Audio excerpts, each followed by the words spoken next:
Zdravím všechny, tady je ultrablade.cz. Dneska si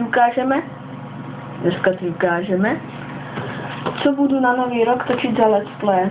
Takže jako první budu točit let's play na GTA 4. Výborná hra. Tuším. Se sady GTAček, tuším. Ne, dobré. Takže budeme na ní točit let's play od 1.1.2014. Jo, a víte co? Ztratil jsem plagát. Koupil jsem si předčasně minulý rok, nebo kdy to bylo? Předminulý rok jsem si koupil předčasně a i s plagátem a i s tričkem a plagát jsem ztratil. OK. Dobrá hra. Další hra je Amnesia Dark of Descent. Nechte si narůst, nechtěl byste si je mohli kousat strachy. Jo, tak to je hrubé.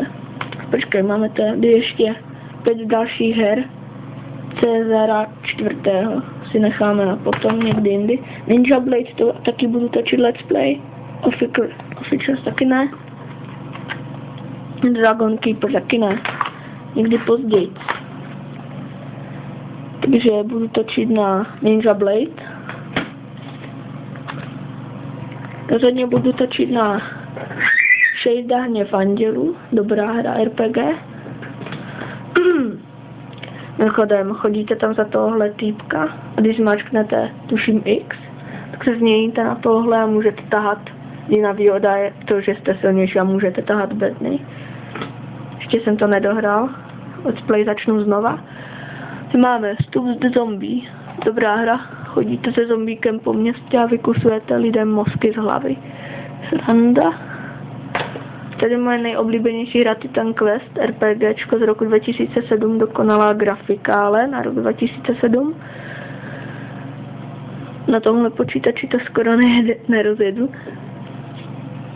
Ale na nový rok to budu mít nový notebook a rozhodně to pojede. I tohle, i tohle, i tohle, i tohle.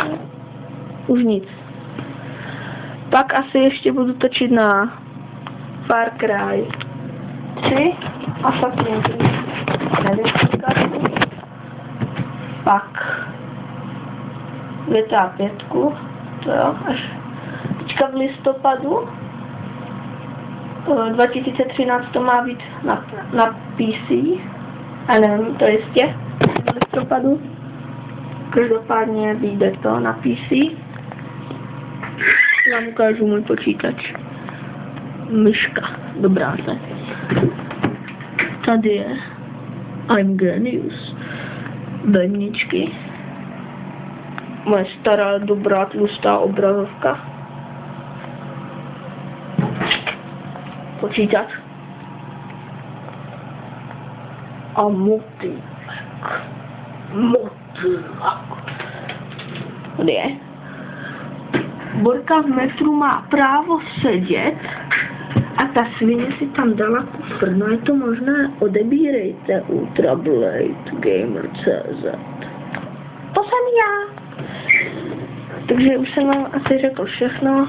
První let's play na nový rok GTA 4. Super hra. A já se loučím. Amigos.